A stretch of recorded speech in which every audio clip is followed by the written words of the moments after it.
All right. Welcome back. Fit Nation. If you are a veteran and you are struggling or feel like you're leading a path towards the darkness, stop and think about those who are around you. Think about how they truly value you, how they will miss you. You are not alone. You need to speak to someone. They will listen to you. If you feel like you'll be a burden or an embarrassment to those who are in your inner circle or your friends or family, call the anonymous hotline at 1-800-273-8255 and press 1. Don't make a permanent solution to a temporary problem. If you're a new listener, thanks for joining us. Please subscribe to our show on your favorite podcast apps, to include the Military Broadcast Radio app, and check out our family shows. Don't forget to subscribe to our YouTube channel at _Misfit Nation. It's _Misfit Nation. Subscribe and click the bell. This will keep you up to date and our latest news episodes, and of course, stories of our guests. Speaking of which, our next guest is a transformational life and business coach who specializes on aligning purpose in both personal and professional aspects of life. She has a successful 20-year career in sales and business development that she draws from when coaching purpose-driven sales and clear leadership. Her purpose is to empower individuals and businesses to lead with purpose and to prosper. So without further ado, let's welcome to the Misfit Nation, Catherine McCourt. Welcome, Catherine. How are you? Hi, Reg. Thanks for having me today. I'm doing great. It's Monday and, new week ahead. It's Monday and we both woke up this morning. That's good. And we're making it through the first day of the week, and that's good. It's a check mark. It's a victory. Yes. If you don't mind, Catherine, tell us a little bit about your journey, how this all started. I mean, 20 years in sales and business, and then now becoming a coach to help others be successful in the same thing. Let's go back as far as you want to go to where we are now. Sure. I mean, I think throughout my life, I think everybody in general looks for some sense of purpose within their life or throughout their life. And so it's at very different times. And every decade brings in a new opportunity, I think, to reassess and recalibrate and wonder, are you on the right path? And I'd say that my journey really started in my 20s, and I had situations happening at the time that were not so amazing, like my mom and my sister falling ill within a year of each other with very devastating diseases and not really knowing, what the outcome was going to look like. I was in finance for a good 5 years and realized that that wasn't really the path I wanted to expand on and wanted to grow my career. I really was interested in marketing and sales. That was my background in terms of studying. And I ended up switching jobs, and then 3 years later lost that job. There was a downturn in the company. And at that time, I was still dealing with a lot of the emotional stuff from my mom and my sister. And luckily, they are totally fine today. So I'm really, really proud and happy to say that they've pulled through all that they had to be here with us today. And but at that moment of losing my job, still dealing with the emotional side of my family situation, it just really got me thinking of every job that I keep going to, there's some really excitement to it. And then months later, I'm still striving for more. And usually that's, you're climbing the corporate ladder and everything's great, but I still felt like there was sort of a missing part. And throughout my 20s, I would say that I was very attuned to watching what other people were doing and figuring out, the people who seem to be already on the path of their passion, maybe, or their purpose, if we would call it that today. And when trying to figure out how did they get there, and then also realizing that there was other people surrounding me who we were all sort of trying to figure things out, what kind of job do I really want? And I seem to have this natural ability to kind of go, I really see you in this role. And I've always been someone who's been an observer, someone who's very attuned to energy and, how people are, and recognizing it's not that I could tell them exactly, oh, you're going to be a doctor, you're going to be a lawyer, you're going to be this, but definitely had some sense of looking at their personality, looking at the things that they enjoyed in life, and could kind of pull it together for them. And anyways, long story short, moved into my turning 30 and realized that, I myself was not doing that. I wasn't following the path that I felt was really innately who I was. And there were other things surrounding me, like the lifestyle that I was living was not the lifestyle I wanted. I've always been a very athletic, active person, and I wanted to go somewhere where the lifestyle seemed a little bit healthier. And not that I couldn't have those choices where I was living in an urban center, but it just didn't offer me, it seemed, the sense of that fully and completely. So I looked around and decided I would move across the country. So I live in Canada and I grew up in Montreal, moved across the country to Vancouver, where it's on the ocean, the mountains. So I was able to really just re-engage with my athletic side and my physical fitness side. And through that journey, I also started to discover more, again, like being in sales and marketing, realizing that some of these companies weren't businesses that I wanted to be a part of. They didn't really have a mission. It was just sell, sell, sell. And there was no real purpose behind what they were doing. And then I stumbled across this other company after working on my own as a freelancer for a while. I discovered a company that really had a mission and a passion and a purpose. And it was all around sustainability and helping people go enjoy the outdoors while not wearing plastic. And not to promote them here, but just saying that they were probably the first company that I had really connected with, realizing that this business had a purpose. So even though they're a retail brand and they're selling their clothing, there was a much deeper story that they were trying to get across. And so that got me to thinking more about my own purpose and my own mission in life. And so I sought out a life coach at one point, and I thought, wow, this is really the journey I want to be on, is helping coach others find their mission, their calling, their purpose, their passion. And it took me a couple of years because, of course, I had a great job. I was traveling the world. Everything was just really feeding what it is that I wanted in my life, like adventure and freedom and purpose. And then I finally, in 2020, the company was moving their office, and it gave me an opportunity to sit back and say, okay, what is really my next chapter? And that's when I really decided to fall into this coaching place and this coaching venture, realizing that I can make a much bigger impact as a coach now versus being an individual contributor in an organization. It's a good journey right there. You went of ups and downs, trials and tribulations, and you Yes. said a couple things in there that I think affect a lot of people. You go into a job, you think it's what you want, you lose that passion. You hit that wall and you're like, okay, I'm just going to work today. I'm angry. I'm getting my coffee. I'm going in there. I don't want to be there. What do I want to do? What's my purpose? You said that as well. Passion and purpose, I think, go hand in hand when you're trying to be happy in life. And if you don't have it, it's just a miserable daily grind for you. I'm glad you found yours finally. And Thank you. also, through your work with the sustainable company there, that helped you also broaden your horizons and be outdoors and do things that you enjoyed. And then in 2020, you were able to spread your wings and fly on your own. So how's the last 2 years, I guess? You launched during a pandemic, so it's a little different, but Yeah. I'm sure it was a little fear for you in there. How did fear guide you into that, or how did that fuel you through your first 2 years of your startup here?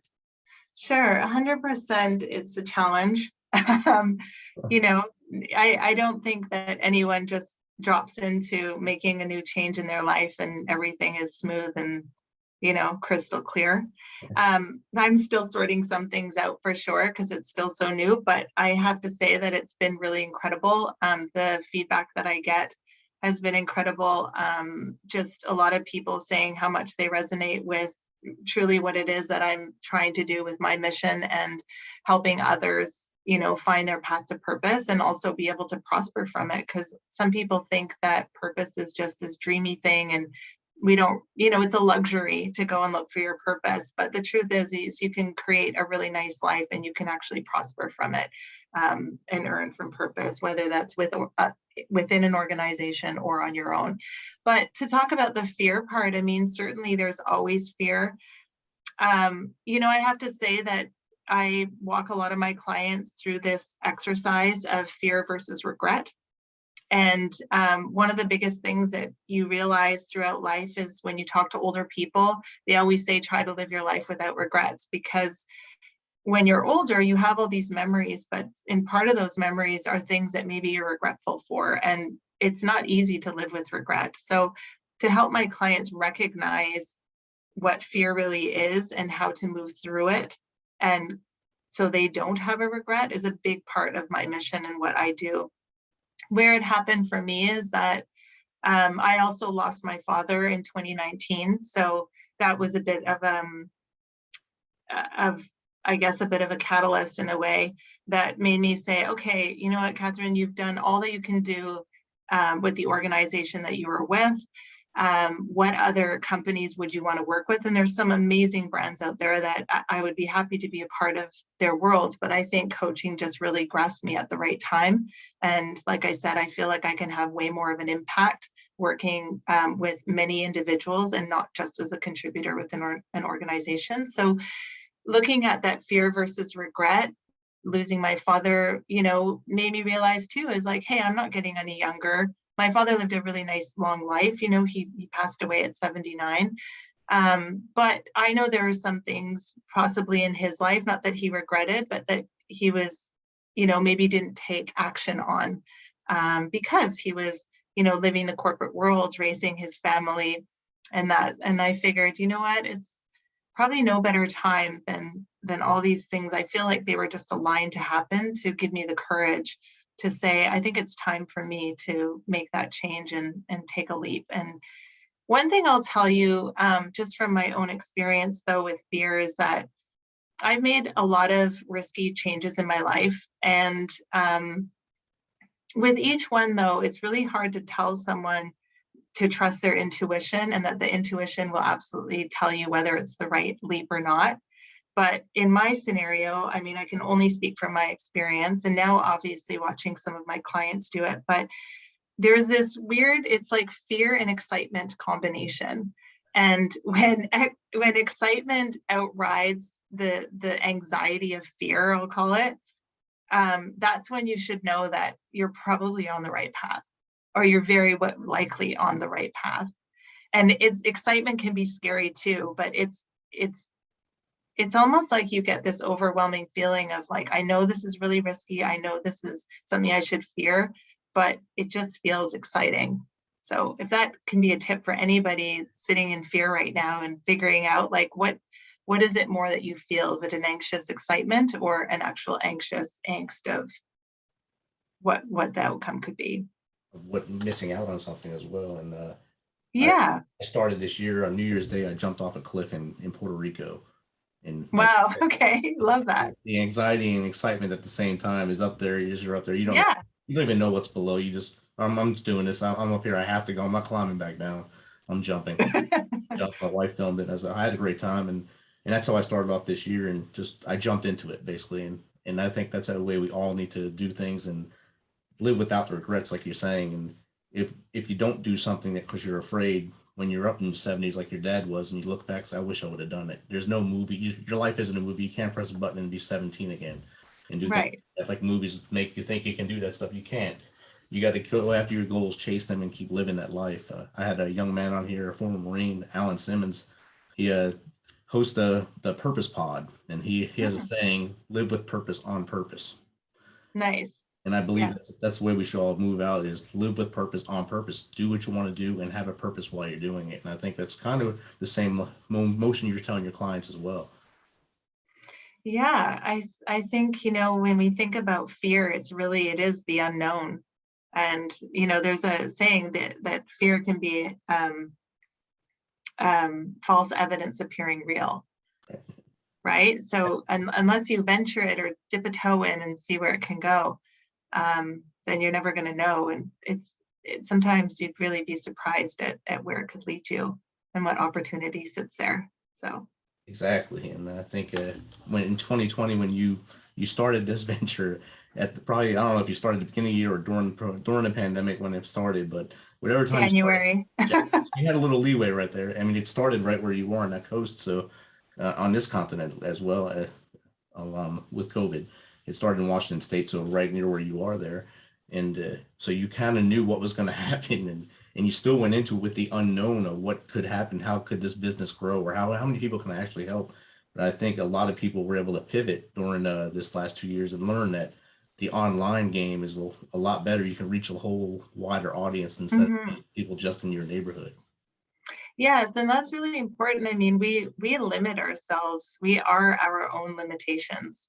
Yes. There's a lot of books out there that people can read, and it really is. We're the ones that really limit ourselves and keep ourselves stuck sometimes. And certainly the pandemic has just allowed us to become more creative. Like you said, we've had to pivot, we've had to be more creative in how we outreach to new audiences, how we create new connections with people. And certainly in my business, a lot of it is online. Yes, because of the pandemic, but what's been great is that individuals who live in other countries that I've known, whether through work or whether through friends or through my own friendships, have been able to refer me to other people that, as long as the time zone works, we're able to connect and get the job done. So whether that's organizations that I work with or whether that's individuals. So it's certainly been a creative moment as well as a pivotal moment for many people. It's good you brought up the time zone challenge, because that's another challenge I have, along with scheduling, is figuring out those time zones and making sure we're both awake at the same time to talk to each other. And that's always fun when you're across the world. Yes, yes. Tell us a little bit about your Selling with Soul program. Sure. I love this program because, as you mentioned, I've been in sales and business development pretty much my whole career. And I've always been a little bit different. I've never been the, you grease my hand, I grease yours kind of salesperson. Never been the used car salesperson. If anything, it just goes against the grain of who I am as a person. I've always led with integrity in everything that I do. And, not to say that salespeople are not honest and don't have integrity. They certainly do, but there is the old school way of how people have been trained and how managers led their teams, with a very high pressure tactic, with trying to manipulate the conversation and the outcome, that sort of thing. And although in sales, it's not, to me, it's not about manipulating. It's about, let's make a real connection. And if the real connection exists there, whether that's you personally with the buyer, whether that is the connection, the proper connection between your products or your services, what the connection is to the opportunity, all that comes into play into the longevity of what that relationship and sustainability of your revenue could look like. And so Selling with Soul is a program that I created specifically for sales individuals, sales leaders, as well as budding entrepreneurs or people who are already entrepreneurs, existing entrepreneurs that are running businesses and are struggling with sales or looking for a new lease on sales. And it's a holistic approach. It brings in purpose-driven sales. It works from a place of opportunity and connection and collaboration versus a place of, I just need to sell more. Yes. Here, buy more. I mean, we've launched a new system. You need to buy it, right? But why are you buying it? And what's the bigger picture? So, in fact, the program goes quite in depth in terms of, like, when you are working with organizations, whether small or large, there are different opportunities that your brand, your service, your product are bringing to that buyer or that other company. So what is the holistic view of what that can look like long term, from making money to making their life easier to making things more productive and efficient, even on your client side, not just your side. So again, it's really a holistic view of how to sell, and it's called Selling with Soul because there's a lot of people who have had their soul sucked the life out of them pretty much from sales. I didn't really say that properly, but you know what I mean. They've got their life sucked out of them from doing sales long enough, depending on what type of sales you've been doing. And if you're doing a large scale like corporate sales, you're selling to the same people over and over again. So Yeah, you're saying this shiny object's better than that shiny object I sold you 2 years ago, when it's really right. just an update of it. So you're saying it only lasts 2 years, why should I buy it again? And then you got to sell, like, basically you're sucking your life out of you trying to sell it, and they're just sucking off of that and say, hey, all right, I'm losing it. I'm losing my mind here buying the same item again and again. So it hurts. Yeah, exactly. And, when you think about when times get rough, I mean, the pandemic's a certainly great example of this.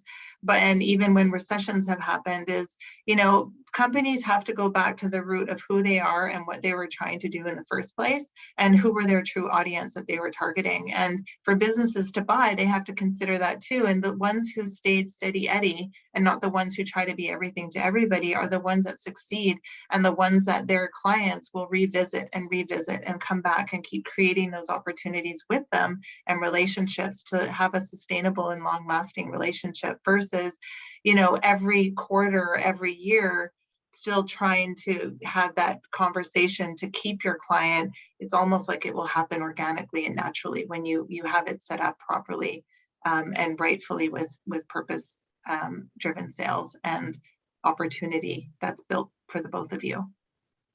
Right. And we talked about, the sales and how that can suck your life out. We talked about purpose and Yes. passion, but we didn't speak about burnout.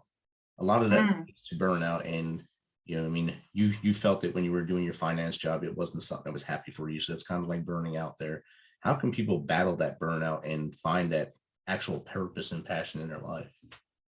Certainly. Burnout, I've experienced burnout myself. I did experience it for 2 years. I continued working through that. I had no time off. I just discovered, eventually I gave in to realizing I was in burnout. I work with a lot of clients through burnout, and the number one thing that they have to do is, you can go to all the yoga classes, you can go to all the breathwork circles, you can go to all the fitness gyms and get to a better place, mind-wise, body-wise, but there's still going to be an underlying sense of something that's going to contribute to you either staying in burnout or falling into it over and over. And that thing is realizing what is the actual contributor to why you're burning out. There's many reasons, but if you can start really understanding, so here's a little exercise that some people can try, is really that more or less. It's a really simple exercise, and basically you look at what you want more of in your life and what you want less of. And normally, or a lot of times I should say, you see that they coincide. When you have less of something, or when you want less of something in your life, it's because you're doing more of something else that's not allowing you the time or the ability to do that, or vice versa. When you want something more, there might be something in the less column that you want less of, and it's why you don't have more of something else. So getting on a sticky note. getting to the root, the real root cause. We say, I recently did just a podcast snippet stating, we're very vague when we say like, oh, I'm so burnt out. Why are you burnt out? Oh, my work, it's so stressful, it's whatever. Oh, family things are really taxing on me this season or something. But there's still a deeper root in there as to why you're burning out. And a lot of times it could be just your lack of resilience. There could be a lack of boundaries that you're setting for yourself. And not to say that it's all you, but it's how you respond or react to what is happening around you that will determine whether or not you fall into burnout or stay in burnout. Staying in burnout too long will also hurt you physically and mentally, and probably cause you to have more health issues than you ever thought you could possibly have, staying in there that long and trudging along through things, even though you're burnt out. I like the more and less approach. And, yeah, 100%. If I could just say, what happened to me in my burnout, I have a friend who's a doctor, and he had made the comment to me, Catherine, he's like, the longer you stay in this stress, the worse it's going to get, because stress will affect you long term. It's not just what happens to you this week or today. It's things that are affecting you that you won't even realize until later in life. And he's like, if I could say it, he's like, stress leads to death. And that is, we are humans. We're meant to be mobile. We're not meant to sit at a desk 24/7 doing work and being under that high pressure and that stress that a lot of organizations put on their employees. And so if you can catch it sooner, and that's kind of my goal with a lot of what I do, I have a program called Bust the Burnout. If I can help people catch themselves falling into burnout a lot quicker, we will help hopefully eliminate the fact that, or eliminate the symptoms down the road that might occur. So things like that, when you start seeing your digestive system change, that's a big sign. when you start seeing your sleep changing, but over and over, where it means like even a nap doesn't even help refuel you. Your diet, you have to pay attention to, what's exacerbating burnout versus fueling it. So for example, caffeine and alcohol, it exacerbates burnout, meaning it makes the symptoms worse. So if you can tone that down or find a way to incorporate it maybe sporadically versus more often, then you'll find that, other things will start fine tuning themselves, such as better sleep, better energy, better moods, better responding versus being reactive. And that lead, like you said earlier, holistic approaches, and that's kind of how you should try to live your life and have that balance of work-life balance and holistically take care of yourself on both sides of the spectrum there, so that you don't burn out and mentally burn out and wind up hurt yourself long term. Yeah, it's one thing, like I do work with leadership development. So I look at it as performance, clarity, and wellness. Or it's really clarity, performance, wellness, because if you don't add in that wellness piece, you can be productive at work, but there's still a lot of work to be done every day, every week, every year. There's still a chance that you can burn out even if you're the most productive person in your organization. So it's about that holistic view, like you said, that ties in, how are you performing?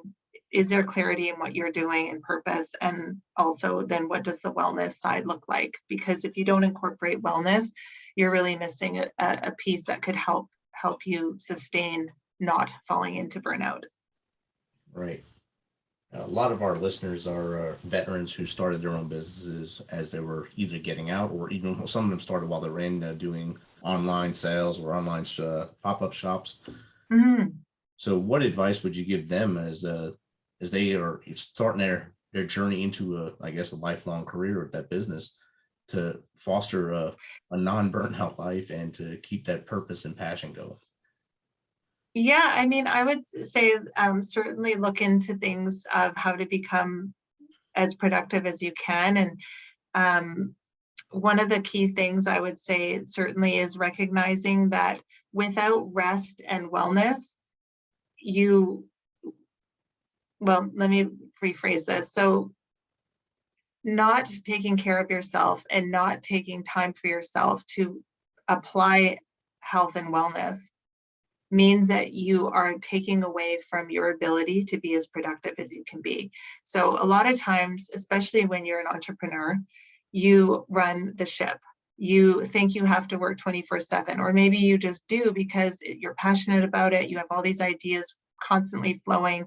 You want to keep things moving. Without you feel like, things aren't flowing. But the truth is, if you don't give yourself time to refuel, then you have nothing to give you don't have enough to give to your business. So you have to take care of yourself first, right? It's like a car, it runs out of gas, and you need to keep yourself fueled. And by doing that, it's things that, once a week, make sure you're doing something you're passionate about, and make sure you include people that you love and that you love to laugh with and hang out with and enjoy the same, hobby or whatever it is that you're doing. Make sure you incorporate that at least once a week, because you need that to be able to step away. And in fact, it helps. It's proven that when you take time away from work and when you take a moment for yourself and you build some self-care into your routine, you actually become more creative as well, not just productive, but more creative, because you've given yourself that space. You're not constantly feeling like you're under the thumb to get things done. Well, that pulsating hit on your head all day long, that feels better when you have to be able to refresh and start over again and have that power to, I guess, not work in your business, but just work on your business. Yes, and a big thing too, I mean, I realized over time as well, is just, and not to sound like it discredits or not to downplay anybody's business by any means, but the truth is, like, unless you're there in the moment saving lives, or that, like how is the ship gonna float, or is it gonna sink if you take a bit of time off?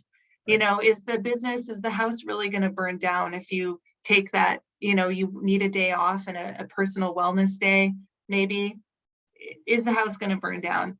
But giving your space has, meditation is great and yoga is great for this. It allows you to take space. And what space does is like I said before, it actually fuels creativity, and it helps build clarity.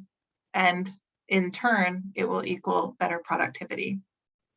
It's awesome. Great tips and a great chat with you today, Catherine.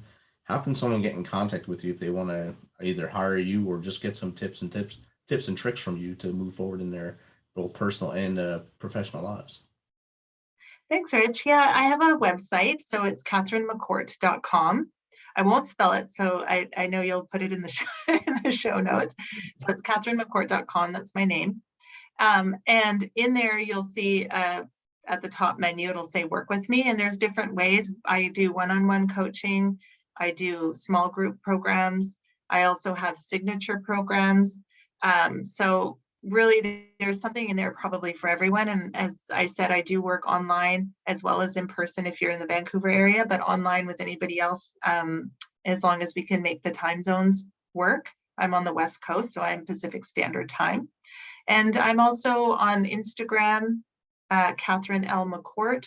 And then I have my podcast, which is called Fearless Future with Catherine McCourt. And that is fearless.future on Instagram as well. Awesome. Thank you, Catherine. Thank you for taking some. And LinkedIn. Oh, LinkedIn. I'm on LinkedIn. Yes. You're not LinkedIn, you're linked out. So there it is. All right. Again, thank you for taking some of your time to share your story with the Misfit Nation today.